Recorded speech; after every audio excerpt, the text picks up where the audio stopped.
Ďakujem, takže si ma hneď na úvod vyšokoval, výborne. A ja o tebe viem, že... to som si možno nečakal. Ale ja tebe viem, že ty veľmi rád ješ, veľa ješ, ale potrpíš si na to, že čo zješ. No je to moja úchylka. Ja vlastne naozaj si robím v živote radosť tým, že veľa jem a sa snažím sa dobre jesť. Ako moja napríklad taká tá ľahká, jednoduchá zásada je nič vypražané v reštaurácii nejesť. Vôbec. Ja som chlapec z dediny, ktorý vyrastal na zabíjačkách a na domácej strave. 120 kg som mal, keď som mal 14 rokov. Tak to už bola riadna obezita. A samozrejme. Kde bol ten zlom? Asi tá štvorka z telesná. Ja myslím si, že zdravo sa stravovať dneska je čoraz ťažšie a ťažšie. Môžem si dovoliť povedať, že s tebou nesúhlasím? Môžeš úplne v pohode. Ja ťa môžem potom vypnúť. Ďakujem. Vymáš to. 80% úspechu je strava. Za mňa najzdravšia aktivita je chôdza. No počkaj. Ja nie som na sociálnych sieťach vôbec. Mali sme šťastie, že sme ukradli v prírode taký patent, ako to príroda urobila. A či vaječné škrupinky, alebo to, čo si ty spomínala v produkte MOVE, tie vaječné blany, vlastne my nič nerobíme, len ich kradneme tej prírode. Nijak ich chemicky neupravujeme, nič s nimi nejako neprispôsobujeme, neofarbujeme, neochucujeme. Jednoducho ich normálne len vysušíme, pomelieme a dávame tým pacientom. Lebo veríme v to, že príroda to namiešala lepšie za nás. Nerobme z každej veci tabu, veď toto sú úplne normálne veci. Prečo sa ja mám hanbiť za to povedať, že dnes mám menštruáciu, však to ku mne patrí celý život. Až do tej teda menopauzy. A ako možno aj odborníka v danej téme ma to vie prekvapiť, ako veľmi sa za to viete hanbiť. Ja neviem prečo. Úprimne ti neviem na to odpovedať, prečo sa... Ako keby sa vo vás niečo lámalo, ako keby ste tie dievčatá za niečo mali hanbiť. A ja si to napríklad vôbec nemyslím.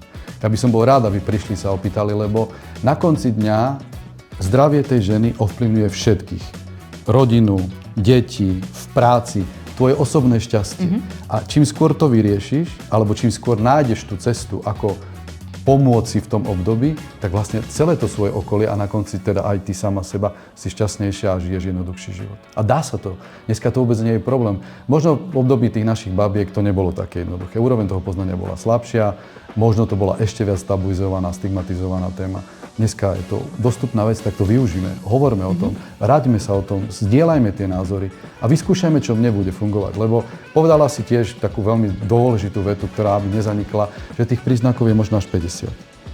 A každá žena bude mať iný komplex tých 50, v iných silách prejavov. Buďte k sebe láskavé a doprajte si tú informáciu a doprajte si to poznanie, lebo vlastne pomôžete všetkým okolo seba a hlavne sebe, tie dievčatá v tom veku a netreba na tom nejakým spôsobom dešpektom a s nejakým negatívnou emóciou myslieť. Je to tiež jedno pekné obdobie, ktoré sa dá zvládnuť, začiatok niečoho nového a treba sa na to pripraviť. Podcast Ako to zvládaš pripravujem spolu so svojím Supershape tímom. Aby naša práca mala zmysel, budeme veľmi vďační za váš follow a taktiež spätnú väzbu v komentároch pod videom. Dobrý deň, ahojte. Mojím dnešným hosťom je doktor Juraj Vozár. Lekár, vášnivý cestovateľ a človek, ktorý berie životný štýl naozaj vážne. Už viac ako 10 rokov stojí za strategickým vedením spoločnosti Biomín a udáva smer, ktorým sa firma posúva. Dnes sa budeme ale rozprávať o ženskom zdraví, na čo sa ja veľmi teším, o tom, prečo by zdravý životný štýl nemal byť len trendom, ale prirodzenou súčasťou života. A prejdeme aj na tému, ktorá dostáva krídla aj na Slovensku, a to je perimenopauza a menopauza. Čo všetko je pri nej dôležité vedieť a čo všetko by sme hlavne mali vedieť. Takže Juraj, ahoj. Ahoj, srdečne ďakujem za pozvanie a všetkých srdečne pozdravujem. A dopredu avizujem, že sa nám to nepodarí nič z toho splniť, čo si teraz povedala. Ďakujem, takže si ma hneď na úvod vyšokoval, výborne. Je to strašne veľká téma, široká téma. Nemáme toľko času, aby sme mohli Ale ocitol si sa v podcaste Ako to zvládaš. Takže skúsime to zvládnuť. Skúsime to zvládnuť, áno. Platí. A povedz mi, ale prosím ťa, hneď na úvod, ty si človek, ktorý ten životný štýl nielen propaguje, ty ním vlastne aj žiješ. A ja o tebe viem, že... to som si možno nečakal. Ale ja tebe viem, že ty veľmi rád ješ, veľa ješ, ale potrpíš si na to, že čo zješ. Je to veľká pravda. Ako si to máme predstaviť? Ako vyzerá tvoja strava? Na čo si dávaš pozor? No je to moja úchylka. Ja vlastne naozaj si robím v živote radosť tým, že veľa jem a sa snažím sa dobre jesť. A keďže by som mal potom asi 200 alebo 250 kg, tak si musím veľmi strážiť, kedy a čo zjem. Takže si veľmi silne kontrolujem príjem tej potravy a z čoho tá potrava je a kde tú potravu jem. Takže naozaj sa snažím do toho vkladať určité svoje rácio, ináč ja som dosť obsesívny typ v tom, čo to môže byť a koľko toho môže byť, ale nesnažím sa pôsobiť vo svojom okolí až tak restriktívne, ale dávam si naozaj veľký pozor na to, čo jem a koľko toho zjem. Čo je to, čo by si nikdy nezjedol? Vypražaný režim v reštaurácii. A doma? Bez problémov, kedykoľvek. Aha, okej. Takže v reštaurácii. Ako moja napríklad taká tá ľahká, jednoduchá zásada je nič vypražané v reštaurácii nejesť. A máš ešte niečo iné? Takých je veľa. Tak to by sme mohli menovať, hej? Áno, ale toto je taká, čo veľa ľudí si robí z toho srandu a som tým asi aj dosť známy, lebo napríklad moji kolegovia, keď prídu do reštaurácie spolu so mnou, tak si nesmú objednať vypražané. Aha, čiže keby som mala chuť na rezem vypražaný v reštaurácii, musíš ísť poza môj chrbát. Musíš ísť poza môj chrbát. Dám si pozor. Môžeš. Toto si mal, takto životný štýl si mal nastavený vždy? Alebo si nejak tomu dospel? Vôbec. Ja som chlapec z dediny, ktorý vyrastal na zabíjačkách a na domácej strave. A naozaj to bolo v tom mojej mladosti na mňa aj vidieť. A vlastne ma situácia prinútila sa trošku nad tým zamyslieť. Mal som niekoľko období v živote podľa toho vlastne, ak sa tá vedomosť vyvíjala. A nemôžem povedať, že teraz sa stravujem správne, alebo že sa stravujem optimálne, ale v rámci hĺbky toho poznania a toho štúdia, ktorú tomu venujem, sa snažím čo najlepšie, alebo čo najprirodzenejšie sa stravovať. Napríklad taká pikoška, nedávno mi písala jedna pani, že sa stravuje zdravo. Dosť často sa so mnou radia pacientky a možno, že sa stravuje zdravo. Tak som jej normálne odpísal, som jej, prosím, môžete ma to naučiť, ako to je sa dneska stravovať zdravo, lebo ja si napríklad myslím, že je to veľmi ťažké. Dneska si kúpiť zdravú zeleninu a kúpiť si zdravé mäso alebo zdravé ovocie je skoro nemožné. To je pravda. Hoci kúpiš si bio a máš pocit za veľké peniaze niečo, že možno od domáceho pestovateľa, tak už len tá pôda a to slnko a to, čím si to zalievala, už nebolo bio a naturál. A vďaka tomu ten obsah tých zlúčenín aktívnych látok, ktoré boli pred 20 rokmi a dneska sú diametrálne odlišné. Takže považovať mrkvu spred 20 rokov a porovnávať ju s mrkvou zo súčasnosti sa vlastne nedá. Ty máš nejaké svoje zdroje, nejakých odberateľov? Nie, nemám. Priznám sa, že až do také hĺbky nejdem, ale snažím sa si samozrejme vyberať medzi tým, čo zjem. Ale toto sa vlastne už dneska podľa mňa aj skoro nedá. A ty si teda akože spomenul, že mal si obdobia a keď si bol aj dieťa, bolo to na tebe vidno. Čo znamená? 120 kg som mal, keď som mal 14 rokov. Tak to už bola riadna obezita. Samozrejme. Aha. My sme domáca strava, ja som ti to tam vtedy aj povedal. My sme každý deň mali slaninu, každý deň sme mali klobásu domácu, vyprážali sme pravidelne. Takže to bola moja denná rutina. Takto ma naučili jesť moji starí rodičia a moji rodičia. Fajn, ale ja keď sa dnes na teba pozriem, tak si jeden akože štihlý, vitálny, áno,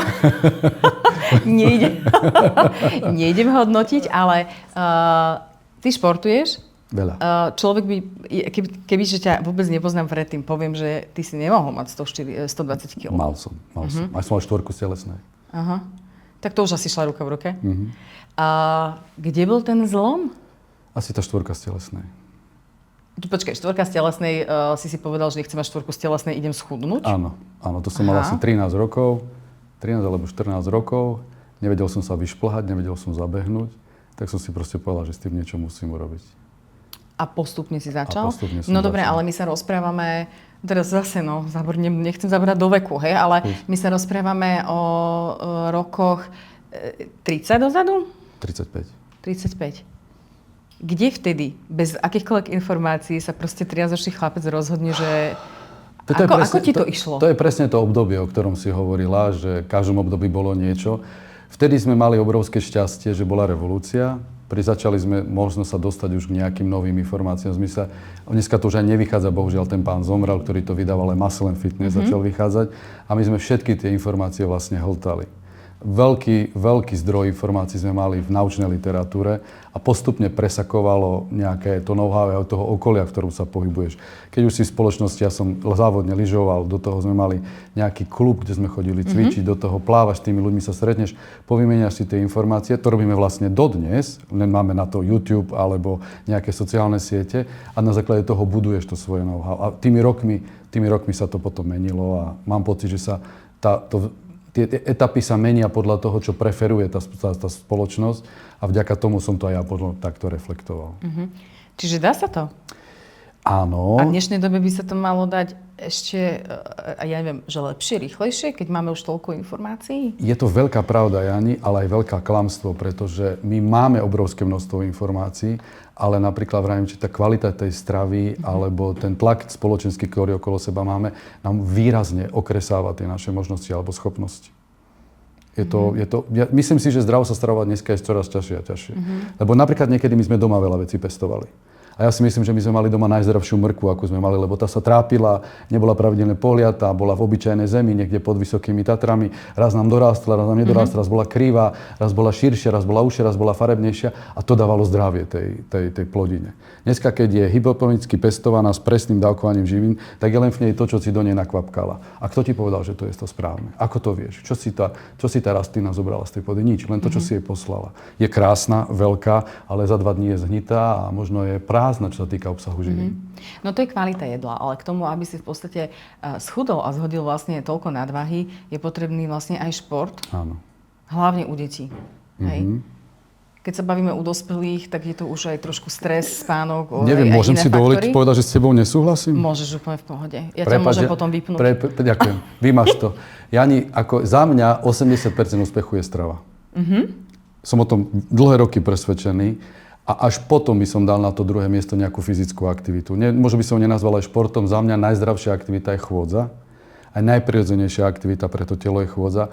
Čiže rýchle chodenie, pravidelné, dáva tomu človeku najoptimálnejší pohyb na to, aby burcoval ten metabolizmus, aby ho vlastne stále udržiaval v nejakej rýchlosti alebo v nejakej kvalite. A nemusí ani bicyklovať, behať, plávať, chodiť do fitka. Možno by stačila tá chôdza. A to je možno aj nejaké to poznanie toho, že ja nemôžem, lebo ja neznášam chodiť do fitka, ja nebicyklujem a tak. Dobre, netreba, choď. Stačí, že budeš chodiť. Hej, ale pravím, základ je tá strava, Jani. Naozaj na tom by som povedal, že to je číslo 1 a najväčšie percento tej kvality úspechu alebo percenta percepcie toho, čo dokáže tvoj organizmus z toho zúčkovať, je strava. Ono v podstate, ja súhlasím s chôdzou, ale napríklad chôdza ti svaly nevyrobí. Áno. Že? Čiže vlastne mal by tam byť ako keby aj nejaký silový tréning alebo nejaký prvky tréning, ktorými vybuduješ to svalstvo. Áno. Ktoré ale v budúcnosti nie je dôležité len čo sa týka chudnutia, ale už aj, idem sa blížiť vlastne aj k biomínu trošku, ktoré ti vlastne svalstvo chráni aj kostru. Áno, ty si už moc vzdelaná a vidíš, to už je reflexia tejto súčasnej doby, lebo to sa hovorí odporový tréning, resistance training, toto, čo si hovoril ty, ale dakedy sme to mali vo forme práce. Čiže my sme niekedy robili, dneska nerobíme nič, zhola absolútne nič.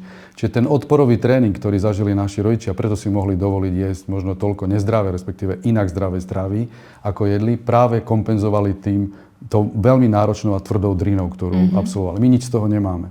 A chôdza ako taká buduje svalstvo, respektíve dáva nejaký, by som povedal, zdravie tomu kardiálnemu časťu toho zdravia a samozrejme potrebuješ ešte aj tvoriť to svalstvo, to je ten odporový tréning, ktorý by sa do toho mal pridávať. To s tým súhlasím. To je veľmi aktuálny trend, ktorý sa teraz veľmi, má svoj hype teraz, dalo by sa povedať. Ale ty si vlastne upozornil na veľký rozdiel od toho, že ako sa žilo niekedy, ako sa žije teraz. Pretože teraz sme vlastne veľmi usedení. Ak sme unavení, tak sme mentálne. Hej, vtedy to bolo, že sme boli možno až niekedy veľmi upracovaní fyzicky. Mentálne už neviem, to si už nepamätám. Boli sme mentálne zdraví, ale aj vďaka tomu, že neboli sme zaťažovaní. My žijeme obrovsky rýchlu dobu a tým pádom, lebo ja to napríklad vidím vo fitku, kam chodím ja. A veľmi, veľmi mám voči tomu veľký odpor, pretože tí mladí ľudia, ktorí chodia do fitka, a už je to obrovské plus pre tie deti, že chodia, že si nájdu čas, že majú peniažky a prídu do toho fitka. Čo robia počas série? Alebo po sérii? Však chodíš aj ty, tak povedz. Ja cvičím väčšinou doma, ale viem si predstaviť, že scrollujú. Presne. Čiže on hlavou v tom fitku nie je. Čo mi odpísala? Čo mi napíše? Čo jej napíšem ja, keď dokončím tú sériu? Tvojou úlohou v tom fitku je sedieť pri tom stroji a myslieť, tu ma bolí, ešte ho takto potiahnem, ešte o 5 kg viac, lebo žijem tým, čo robím. A vďaka tomu tie svaly lepšie mi rastú, a lepšie prežívam ten samotný tréning a telo vie, že bolo vo fitku. To je presne to isté, čo robí aj môj syn, neviem, možno aj tvoje deti, že jedia a pozerajú pritom do mobilu. Už nesmú. No. Sme na to doma veľmi hákliví. A čo to prinesie? Prinesie to, že oni vlastne to telo nevie, že sa najedlo. Oveľa neskôr dostáva ten receptorovú informáciu, že si najedené. Vďaka tomu sa výrazne viac prejedajú. Len taká hlúposť, že vlastne nemajú priestor sa sústrediť na to, čo robia. A mali sme to vidieť vo všetkom. Pri učení, pri športovaní, pri jedení, pri spaní.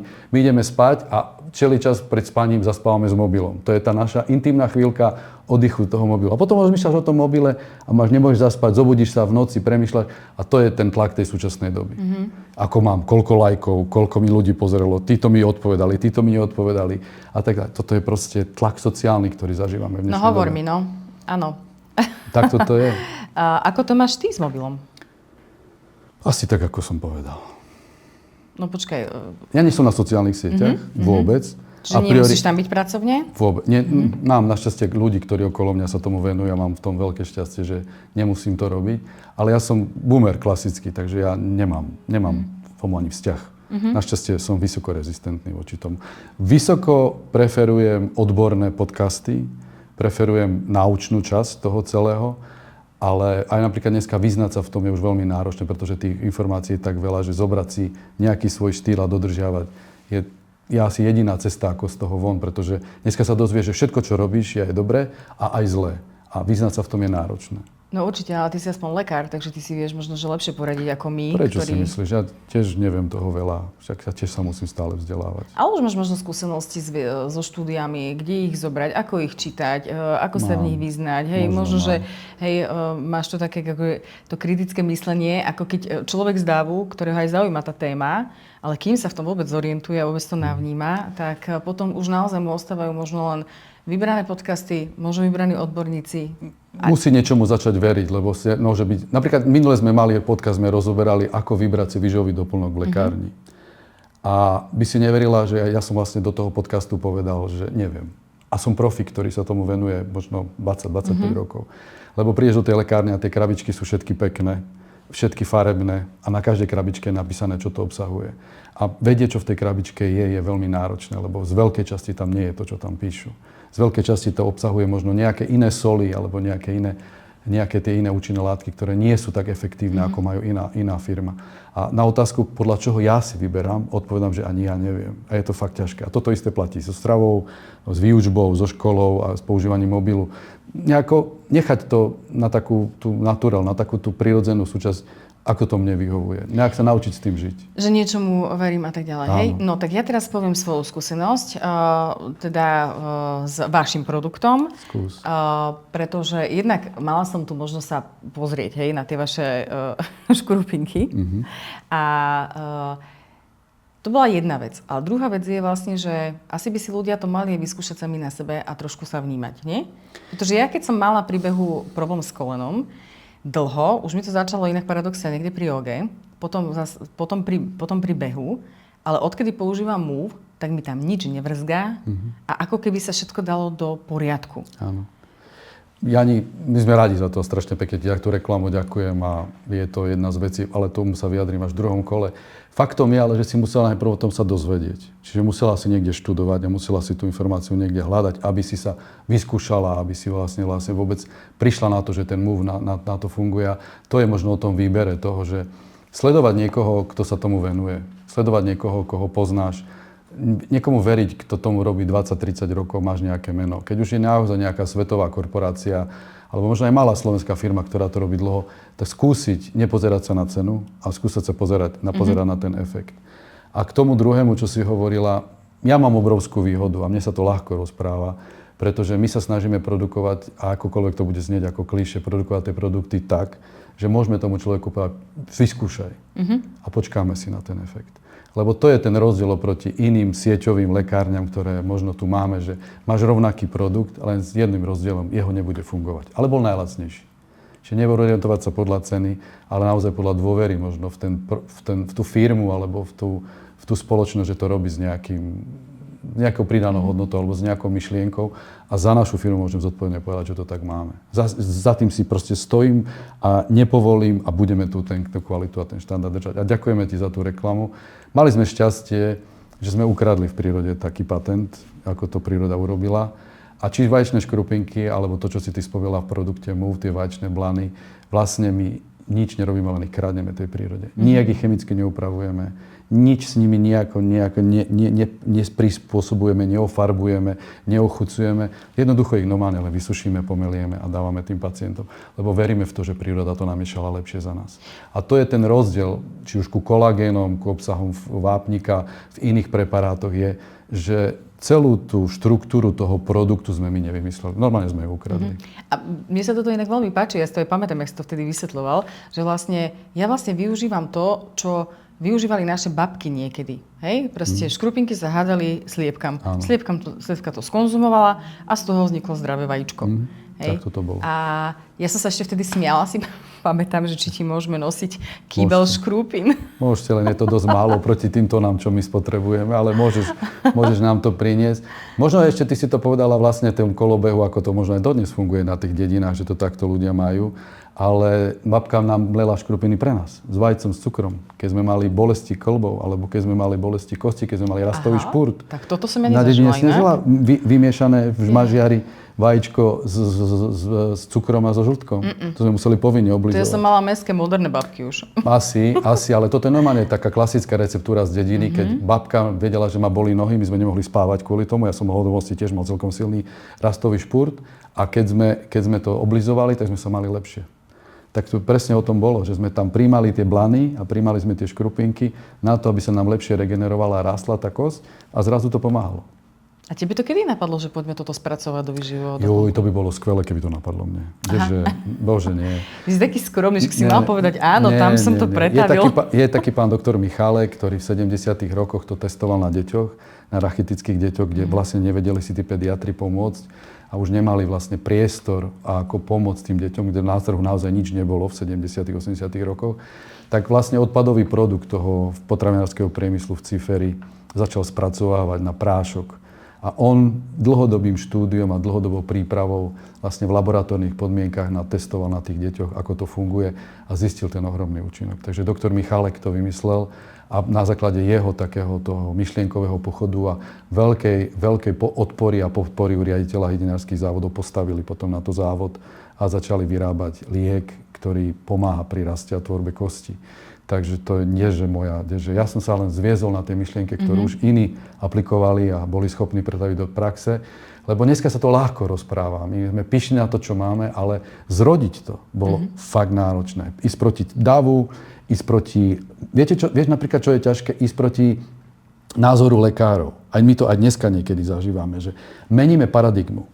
My chceme, aby sa na to inak pozerali. Lebo napríklad dievčatá, to je podobná paradigma. My všetci hovoríme o tom, koľko kolagénu máš jesť, aby si mala krajšie vlasy, rovnejšiu pokožku, a chondroitínu a neviem, a proste glukozamínu, rôznych tých látok. A tá otázka väčšinou aj od tých pacientiek je, že a koľko miligramov to obsahuje? Pravda? Ja neviem. Ja neviem, koľko v múve toho je. A na čo mi to je vedieť? Ja viem, že to príroda namýšľala tak, ako to potrebuješ. Že gramy, 2, 3, neviem. A neviem ani, ako sa to spracovala. My máme proste to, čo nám tá príroda tam dala a ten efekt si môžeš potom chytiť ty a s láskou počujem a veľmi rád, že ťa prestali boleť kolena. Tak ono zase, keď si aj vezmeme... Áno, a ďakujem za to veľmi pekne, lebo mám ešte dlhú cestu pred sebou. A dúfam aj ja. Ale ono, keď si vlastne vezmeme aj otázku kolagenu, pokiaľ ja viem, a možno, že ty ma už opravíš, tak nebola preukázaná žiadnou štúdiou nebolo preukázané, že kolagén, ktorý my chceme dostať do pleti, pôjde do tej pleti. Áno. Tak ono sa to strávi v žalúdku a v tenkom čreve, premení sa to na tie aminokyseliny, je to vlastne peptid a my si myslíme, že práve dostatočným príjmom určitého typu tých proteínov podporujeme tvorbu a regeneráciu napríklad tej pokožky alebo tých vlasov. A určité tie pozorovacie štúdie tu sú, ale metabolizmus napríklad účinku kolagénu nebol ešte dokázaný. Ako formou to funguje, to je pravda. Preto je ten rozdiel proti nášmu prípravku, kde je vyše 300 rastových faktorov. A to sú tie účinky toho, že možno málo stačí, ale správne byť pospájane v správnom čase, respektíve s faktorom, ktorý podporuje rast a tvorbu tej chrupavky. Lebo ty zješ ten kolagén, ale to je tak celé. Ale my to máme aj určitú rastovú časť toho celého, ktorá podporí tvorbu tej chrupavky. Nie jej výplň, ale tú tvorbu. A A to napríklad iná konkurencia nemá. Inak potvrdzujem aj pri mojich chalanov, lebo tí tiež majú s tým rastovým škvrtom. No, sú to obdobia, hej? Kedy jednoducho naozaj, že to aj sa ťažko popisuje, že čo vlastne tomu dieťaťu je. Áno. Ale je to nepríjemné a nám to dosť pomohlo. Inak aj Olovi to pri zlomeniach, no mohli by sme sa tu rozprávať o tých skúsenostiach. Tak ono pre dieťa je to problém, pretože sa ti príde sťažovať, mamka bolia ma nožky, nemôžem spať. Väčšinou je to v noci, kedy sa tvorí tá kosť, kedy sa znovu vytvára a rezorbuje tá použitá časť, respektíve tvorí sa nová kosť. A ako tlačí to tkanivo, ako rastie tá kosť, rozpína sa, tak nestíhajú mu dorastať tie šlachy. A ako náhle tie šlachy nestíhajú dorastať, tak oni sú napnuté, prepnuté a bolia. A kvôli tomu nemôžu tie detičky spať. Čiže to sú šľachy? Áno, to šlachy. Neboli kosť. Bolia tie šlachy, ktoré nestíhajú rast tak rýchlo, ako sa tvorí kosť. No a tam máme ďalší obrovský problém, že jedna vec je tvorba kosti. Tá kosť je vytvorená, ale my potrebujeme niečím ešte aj obsadiť. Aby sme mali pevnú a pružnú tú kosť. A detičky dneska, ktoré jedia McDonald a stravujú sa s kolou, majú obrovský problém nazbierať z tej potravy ten objem tých vápnikových jónov, tak aby obsadili tú kosť, zrobili s nej pevnú a pružnú, pretože prvých 30 rokov ju tvoríš, druhých 30 rokov ju používaš a potom máme všetci náhle šokované zlomeniny. Išla som po schodoch, zle som vstúpila a mám zlomené. Ale natierkové syry, kola každý deň. Aha. Hej, čiže to je nejaký súvis vecí, ktoré jedno s druhým súvisí a ten základ dávame tým deťom respektíve do toho dospelosti, dávame tým deťom v tomto mladom čase, kedy tvoria tú kosť a nemajú z čoho. Výrazne zle sa naše deti stravujú. No a ešte k tomu aj málo hybu. Áno. Tak je to zásadný rozdiel proti nám. Zásadný rozdiel. No ale my dvaja. Áno. A ty sa vlastne teda hovoril o tom, že kde sa nám tá kosť môže prejaviť. A ono je to vlastne aj téma žien, pretože ak sa nemýlim, tak po menopauze každá tretia žena trpí osteoporózou. Je to zapričinené, teraz ty si poukázal na stravu, ale je to len v strave? Alebo je to o tom, že to hormonálne prostredie ženy sa mení a už vlastne tam chádza neskutočne veľa faktorov do toho? Takto. Obidve veci, ktoré si povedala, sú pravda. A určite som presvedčený o tom, že platí to, že dlhodobá karencia určitých vitamínov nám prináša vlastne do toho obdobia menopauzy už zlú tú kosť na začiatku. Čiže my neprichádzame s tou pevnou kosťou, s tou pravou, zdravou kosťou už do toho obdobia. A keď žena stratí vlastne prirodzenú tvorbu tých ženských hormónov, ktoré chránia a aj tvoria napríklad kosť, tak tá strata prvých 10 rokov je najväčšia v tej menopauze. Čiže to je to najdôležitejšie obdobie, kedy by to žena mala si strážiť a nejakým spôsobom pripravovať sa na to obdobie a suplementovať či už vitamín D alebo ten vápnik, pretože už vchádza s tým, že tá kosť nie je optimálna a v čase tej menopauzy a popri tom výrazne stratí z tej kvality kosti. Takže je to aj. Je to ovplyvňovanie jednoznačne tými prítomnosťou a neprítomnosťou tých hormónov. Určite to platí. Je to taká tá ľahká floskula dnešných dní, ale platí aj to, že je to výsledok toho dlhodobého stravovania. Tie kosti a kvalita tých kostí sa zhoršuje nie v období menopauzy. To není celkom pravda. Vtedy výrazne viac, ale je to celé obdobie. My sme pred minútou povedali, že naše deti sa zle stravujú. Ano. Čiže začíname u detí, potom u tínedžerov, potom začíname, keď sme dospeli, dalo by sa povedať, a až potom prichádza tá menopauza. A ako vstúpiš, ako pripravená si, tak to vlastne tá menopauza si odkrojí z tej kosti. Ale keď odkrojuje z tej kvalitnej kosti, tak odkrojí toľko. Ale keď odkrojí z nekvalitnej, tak ti vlastne úplne vyprázdni tú kosť. No a potom sú tie zlomeniny. No a to sú len kosti. Hej? Ale vlastne, keď si vezmeme, že čím všetkým prechádza žena v období perimenopauzy, tam je cca 50 príznakov, hej, strata fitoestrogenov, čiže ako keby tam je strašne veľa vecí. Vieme si povedať, že napríklad, povedzme si, že ja chcem byť žena, ktorá chce byť pripravená. Hej, čo najlepšie. Nechcem všetkým trpieť. Už po 40-ke teraz vnímam na sebe, že jednoducho to fakt, akože to hormonálne zdravie sa mení. Objavili sa u mňa veci, ktoré som ja pre 40-ku absolútne nemala, nevnímala, aj čo sa týka cyklu a tak ďalej. A teraz som si povedala, že dobre, niečo som robila pre tou 40-kou, ale teraz akože nechcem hodiť flintu do žita za to, že som bola lenivé dieťa, trebárs, ale že chcem sa vlastne pripraviť v tom období perimenopauzy čo najlepšie. tak čo mám urobiť? Čiže meníme tému. No áno, Ideme od zdravých kostí na menopauzu, lebo je to obrovská iná téma. My sme to slúbili aj na úvod a ono v podstate, tak je to súčasť. Hej, my aj stále aj Super Shape hovoríme, že potrebujete ženy cvičiť, starajte sa o seba, predchádzame týmto predchádzame ako keby osteoporóze a tak ďalej. A to sme si už vysvetlili. Áno. Že mala si možnosť tým svojim poslucháčkam už povedať o tých obdobiach v tej menopauze, že čo si teraz vlastne povedal, rozumejú tej nomenklatúre? Ja verím, že áno. Skúsme to zopakovať, lebo ja si myslím, lebo napríklad jedna z takých dogiem je, že menopauza je to obdobie, o ktorom sa vlastne rozprávame a nie je to vôbec celkom pravda. No nie, lebo menopauza trvá jeden deň, aj to nevieme, ktorý. A ktorý? No nevieš. My vieme, my medicínsky Ty vieme. vieš? My vieme. Je to 12 mesiacov od poslednej menštruácie. Keď 12 mesiacov v kuse nemáš menštruáciu, tak v ten deň sa volá menopauza. Áno, to je technicky. No len či ty vieš presne dojsť na ten deň.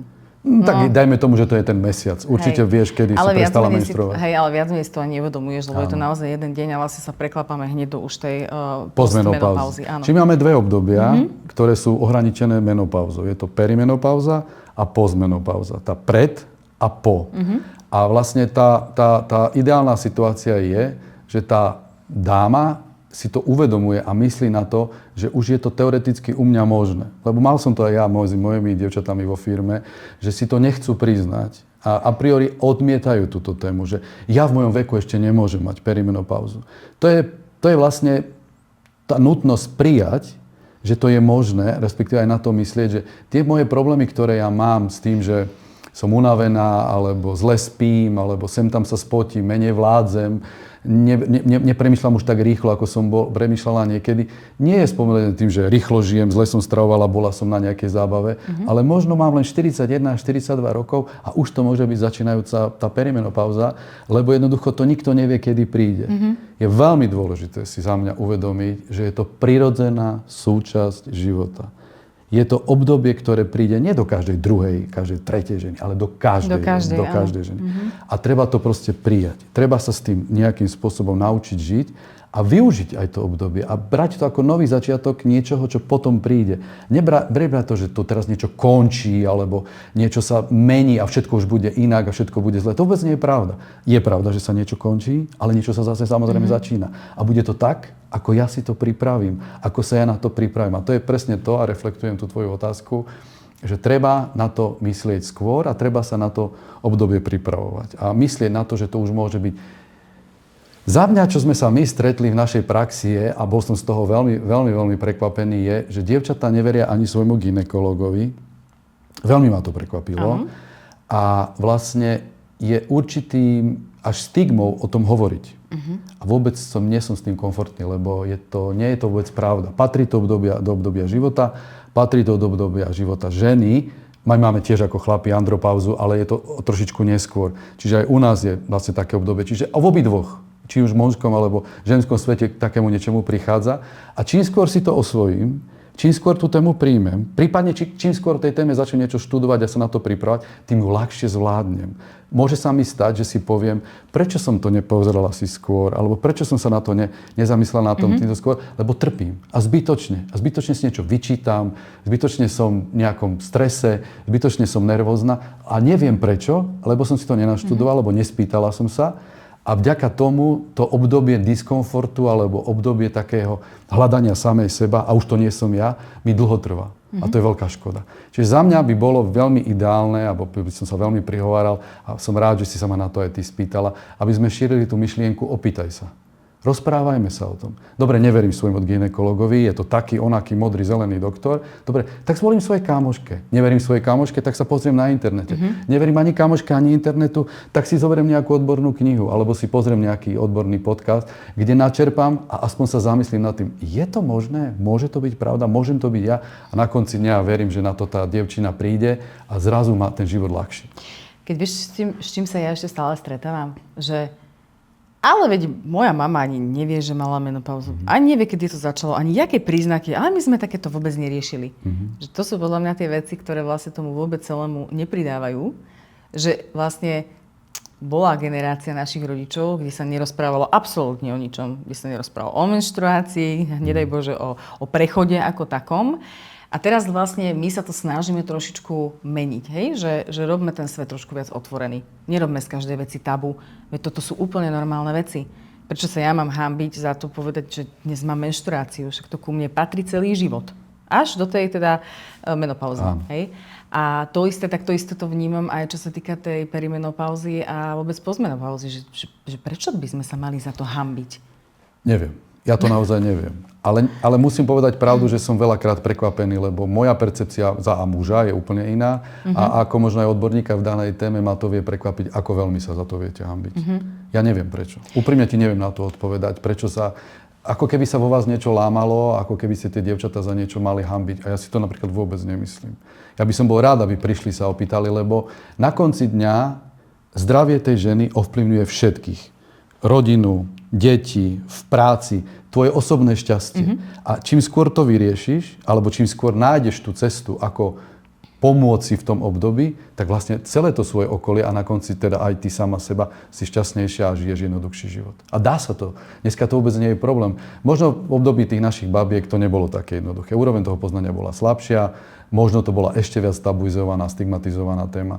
Dneska je to dostupná vec, tak to využíme. Hovorme o tom, raďme sa o tom, zdieľajme tie názory a vyskúšajme, čo mne bude fungovať. Lebo povedala si tiež takú veľmi dôležitú vetu, ktorá by nezanikla, že tých príznakov je možno až 50. A každá žena bude mať iný komplex tých 50 v iných silách prejavov. Čiže to nie je len o tom, že ja v noci zle spím, alebo ja sa len v noci spotím.